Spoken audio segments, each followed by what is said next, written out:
Muy buenos días, estamos nuevamente aquí, nuevo año en transición. Vamos a sumar en este nuevo ciclo a Carla Castro. ¿Cómo estás, Carla? Buenos días. Hola Alberto, buenos días, ¿cómo estás? Muy bien, aquí casi no puedo salir porque me habían cortado la luz. Pero a mí ayer, mira vos. Sí, por eso, no es algo azaroso, sino que parece que va a ser la característica de este verano, ¿no? ¿Serán los cortes programados? No sé, pero ya desde el gobierno empezaron a decir que había que prender menos el aire acondicionado, que había que prender menos luces. Y llama la atención que en medio del cambio, digamos, en lugar de una expansión, ya que los números que presenta el gobierno parecen ser tan favorables, tengamos cada vez más restricciones y una situación de precariedad que estaría asociada con el antiguo populismo. Y yo recuerdo en el antiguo populismo que podíamos tener aire acondicionado, luz, y también salir de vacaciones, y en nuestra Argentina, eh, y bueno, no teníamos que estar precarizados. Bueno, bueno, hay unos cuantos que han salido de vacaciones, ¿no? En realidad, A Brasil, alrededor de 4 millones de personas sobre, a ver, casi 48. claro. Eh, el problema es que después las vacaciones, y sobre todo en el exterior, la vamos a terminar pagando los que no viajamos. Es un poco así. Y la verdad es muy malo para nuestro turismo, para las costas, para todo el país. A pesar Bueno, de que a el ver, actual ministro de Turismo diga que están baratos los pasajes para salir. están baratos los pasajes para salir, hay muy poco turismo receptivo, es cierto. Antes también nos pasaba, no hace mucho tiempo atrás, que muchos de los destinos turísticos solo eran accesibles para los extranjeros, ¿no? Ahora, en Ahora realidad, no. la hora se ha invertido y resulta bastante accesible para algunos poder ir al exterior. Y el turismo interno, bueno, está en una situación bastante complicada y es comprensible porque en realidad, pero ya vamos a hablar en la segunda mitad del programa con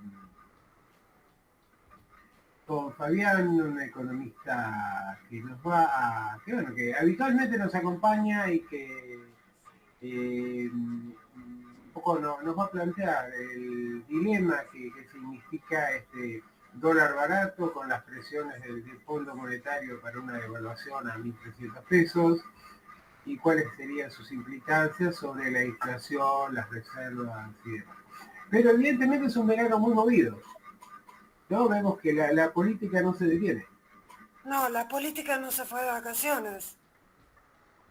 No solo la política no se fue de vacaciones, sino que hay una insistencia de parte del gobierno por avanzar en el sentido de la reforma laboral y esto genera, bueno, contratiempos y grandes preocupaciones, sobre todo porque no dejan de frenarse los telegramas de despidos en las instituciones públicas y también hay una serie de conflictos muy importantes que tienen que ver con las industrias, incluido el agro, que se ven afectadas por las políticas económicas del actual gobierno. El agro que está pidiendo que se quite las retenciones. Una promesa de mi ley, una más de las no cumplidas. El agro pide que se quiten las retenciones, pero se quitan las retenciones, evidentemente la recaudación también se va a desplomar, Claro, pero además hay muchos conflictos que tienen que ver con la falta de rentabilidad para quienes arrendan tierras, y que no son los grandes consorcios internacionales, aunque algunos de estos consorcios ya han postergado sus pagos y corren un riesgo de default. es así, además, con esta apertura del mercado, todos se ven perjudicados. Vamos a ver qué pasa también con el tema de la política en general, porque hay muchas declaraciones que son bastante preocupantes, ¿no? Incluso desde el progresismo aparecen elogios o reconocimientos a la política de Milei, se plantean las bondades de un superávit que no es tal, y luego hay una situación compleja donde tenemos, si nos fijamos por las encuestas, alrededor de la mitad de la población que respalda esto, lo respalda seguramente no desde el proyecto, sino desde el odio, desde la revancha, desde las postergaciones, también desde, a ver, la bronca que ha generado buena parte de una dirigencia que en algún momento se extravió y perdió de vista toda empatía con la sociedad, ¿no? Pero de nuevo tenemos esto con un líder claro, y del otro lado tenemos otro 50% que se opone, pero que está absolutamente desperdigada y perdida en internas y confrontaciones por conservar kioscos y lugares de poder para suavizar la decadencia. Es realmente inaudito lo que está sucediendo con la oposición, no solamente lo que sucede dentro del peronismo y esta disputa por la lapicera, la bendita lapicera, entre dos sectores marcados del peronismo, que es la cámpora y el sector de Axel Kicillof, sino también los otros peronismos desperdigados que se están conformando en distintos partidos que se están creando. Y también tenemos el PRO, con una parte que quiere la alianza con Milei y otra parte que se niega a esto, y Patricia Bullrich dentro de La Libertad Avanza. Así es, y en realidad es complejo, ¿no? Por un lado tenemos a un cristinismo, incluida Cristina y la Cámpora, tratando de horadar, de desestabilizar todo lo que fue el gobierno de Axel, cuando Axel debiera haber sido la referencia natural de la oposición de Unión por la Patria. Del lado de Axel hay un intento de no llevar la confrontación al extremo, pero eso va a terminar y ya está impactando, por ejemplo, en la no aprobación del presupuesto en sus propias posibilidades de gobernanza. Y por el otro lado un peronismo que anda viendo dónde colocarse, ¿no? Porque efectivamente en esa discusión, en ese conflicto no es tenido en cuenta, y por el otro lado, bueno, hay una seducción de parte un intento de seducción de parte del gobierno que ha llevado a que ya dos gobernadores de origen peronista se hayan sumado prácticamente al gobierno nacional. Luego tenemos el caso de Sanz también en Jujuy, y realmente en la medida en que no haya una señal de unidad que potencie las posibilidades electorales de como sea que se presente esta oposición del campo popular, tal vez podrían ser muchos más los que se integren al proyecto del gobierno, ¿no? Con un tema que es que la necesidad tiene cara de eje y la caja la maneja el gobierno y no otros. La verdad es que lo que más, eh, bueno, con este llamado de sesiones extraordinarias y demás, vamos a ver nuevamente esta danza de gobernadores tratando de priorizar los intereses de las provincias por sobre lo de la nación y derivando entonces a sus diputados y demás para levantar o no la mano, ¿no? Pero preocupa mucho el tema de la reforma laboral. Y vemos una CGT que no se mueve, está impávida. No se mueve del mismo modo que la política en sus dislates y en sus disputas internas también le ha soltado la mano a la sociedad, ¿no? Y esto lo hemos visto en las distintas normas que se aprobaron o en los avances sobre los derechos consagrados e incluso sobre la vigencia de la Constitución, ¿sí?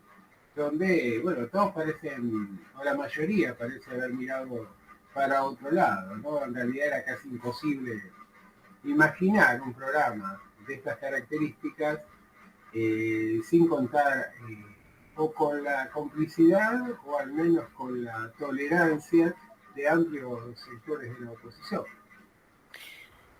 En este marco y en este año han sido cómplices de muchos de los avances del presidente con sus vetos de por medio y la represión de por medio, pero vemos una oposición bastante callada, bastante silenciosa. Sí, a mí lo que me preocupa sobre todo, porque en realidad, a ver, sabemos que detrás de este gobierno hay intereses económicos muy concretos, que han hecho grandes beneficios y lo siguen haciendo, enormes beneficios. Pero por el otro lado lo que me preocupa es que el gobierno haya subido al ring como opositor a Axel y que la Cámpora y Cristina le hagan el juego tratando de debilitar aún más al gobernador, ¿no? E incluso con algunas cartas de la expresidenta diciendo que está de acuerdo con la reforma laboral, con el tema del superávit y demás, ¿no? Que de alguna manera implican, más allá de que se entremezclen algunas críticas al gobierno nacional, en la práctica este tipo de actitudes y este tipo de estrategias resultan profundamente perjudiciales para la sociedad, porque en realidad, a ver, efectivamente la estrategia del gobierno es tratar de concentrar a todas las fuerzas de centro derecha bajo su liderazgo, y esto es claro, para llevar adelante una especie de confrontación final contra el cristinismo, a quien ha elegido en última instancia como su enemigo, su adversario. Pero mientras tanto, las negociaciones entre Santiago Caputo y Guado de Pedro y muchas acciones del gobierno demuestran que existe entendimiento porque hay un interés mutuo, ¿no? Del lado de Cristina por tratar de concentrar a todo el campo opositor, o buena parte de él, y del otro lado de Milei. Y efectivamente, digamos, en esta estrategia de aglutinamiento brutal, la sociedad queda fuera porque lo que se están definiendo justamente son las posiciones de liderazgo.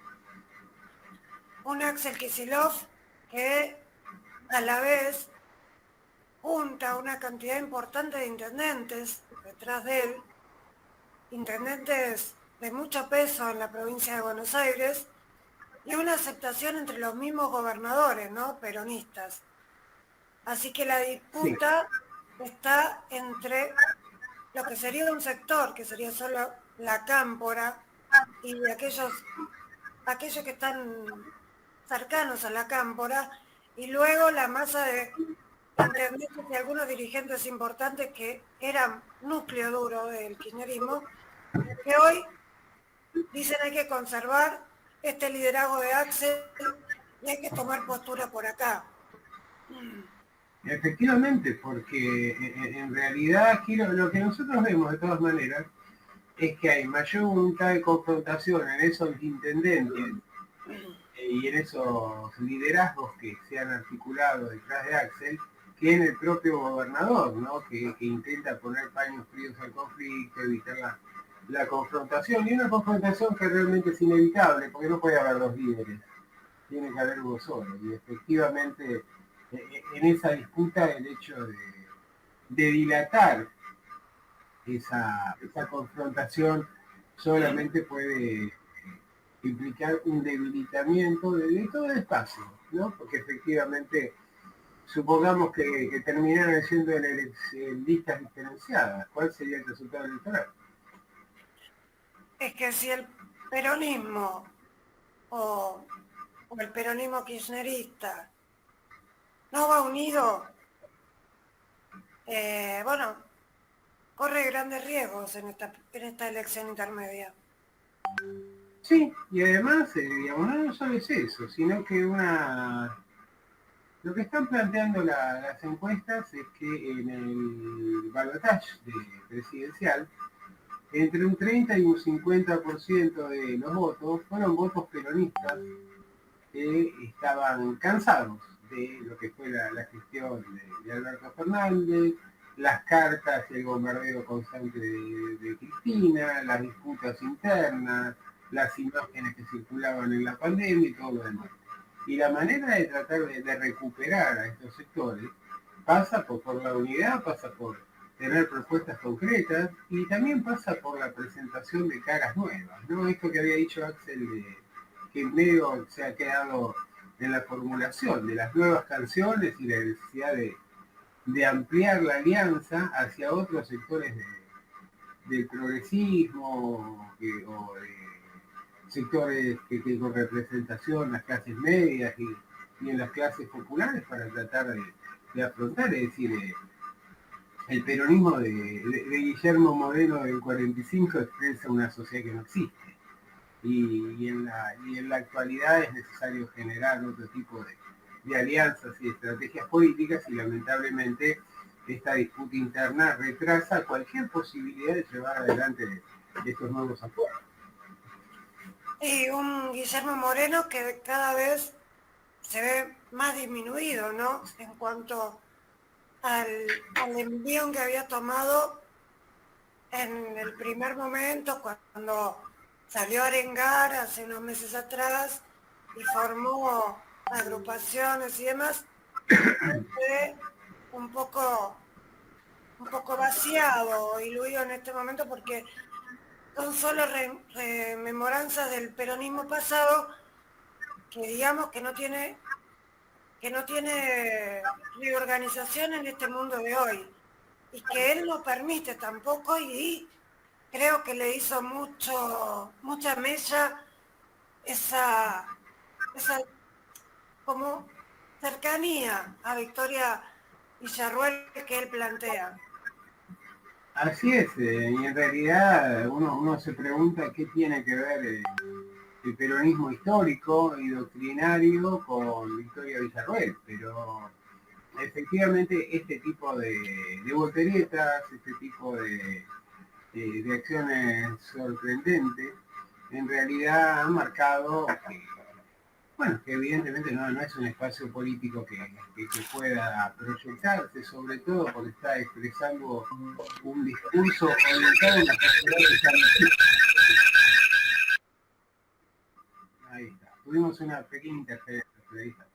Entonces, aquí el punto es, y aquí, bueno, hay muchas cuestiones que va a haber que debatir, por ejemplo, el tema de la coincidencia o la diferenciación de las instancias electorales en la provincia de Buenos Aires, que me parece que es un tema bastante clave y que marca una línea divisoria entre Axel y Cristina, ¿no? Para Axel me parece que sería fundamental dividir las instancias electorales, presentarse en una elección provincial desde una posición de liderazgo y luego entregarle provisoriamente las elecciones nacionales a Cristina para que confronte allí, y no lo otro que sería en una misma instancia electoral tratar de arrear al conjunto del campo popular bajo una lista que pueda estar encabezada por Cristina o por alguien designado por su lapicera o la de la Cámpora. ¿Y dónde ves en todo este movimiento dónde ves a Massa? Y a Massa lo vamos evitando en este momento, ¿no? Massa ha sufrido una derrota electoral dura y de alguna manera está tratando de hacer equilibrio dentro de esa interna. A Massa no le conviene el hecho de que haya una fractura entre Cristina y Axel, pero si esa fractura se da, no necesariamente eso va a garantizar la continuidad de la presencia de Massa dentro de esta alianza. Vamos a ver si Massa no es o no quiere ser el primer candidato de la lista, ¿no? Como algunos por ahí. Podría ser sobre todo si se da un escenario que se está considerando en el entorno de Cristina, que es que Cristina, en lugar de presentarse por provincia, se presente como senadora por la capital federal. Y de ese modo podría liberar el primer término de la lista de diputados nacionales por provincia. Ese también sería una propuesta ambiciosa y bastante inteligente en términos estratégicos, porque si todo se da como se supone, y es que la Libertad Avanza o absorba o venza al PRO en las elecciones de legisladores porteños, luego iría como una lista única y le daría el senador por la minoría por la capital automáticamente a la lista de Frente de Todos. Y además, pero acá hay una cuestión previa, y es que para que esta alianza de Unión por la Patria tenga potencialidad en las legislativas, resulta indispensable que el primer término sea para Leandro Santoro, que es el único que consigue aglutinar dentro y fuera, justamente por su condición de no peronista. ¿Vos decís? Sí, me queda muy claro eso. Si uno mira las distintas candidaturas que podrían presentarse en Capital y ve la diferencia que saca Santoro es impresionante, y justamente tiene que ver con esto, con su condición de radical progresista, y que no genera ni el temor ni que se alienta respecto de las barbaridades que podría ser llevar a cabo un retorno del populismo, ¿no? Entonces me parece que ahí hay un escenario bastante claro. Creo que sin Santoro es difícil hacer una buena elección. Con Santoro hoy tenemos una elección de tercios donde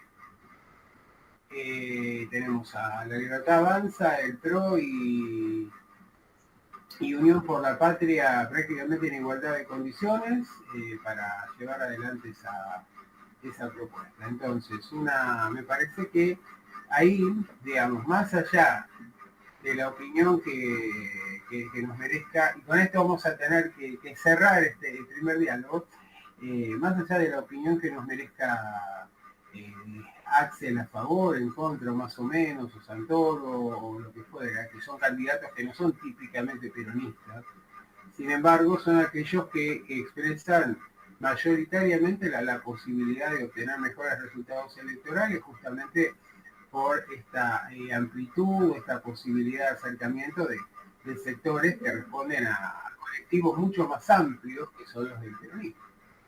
Así es. Creo que Santoro es una gran opción que está trabajando como debe ser. En esa parte se peronizó, salió a recorrer un poco toda la capital. Y también lo que llamó la atención en una última encuesta lo veía, que han tomado distintos actores de la realidad, personajes públicos, y midieron al gato silvestre para la ciudad, en la lista posible de Santoro. Así es. Bueno, vamos a cerrar este segmento del programa y a la espera de nuestro invitado, que me parece que va a decir unas cuantas cosas interesantes respecto de la economía, sus proyecciones y qué es lo que podemos esperar en un año que seguramente no va a ser tranquilo. Bueno, Bueno, vamos a una pausa y seguimos aquí en Transición.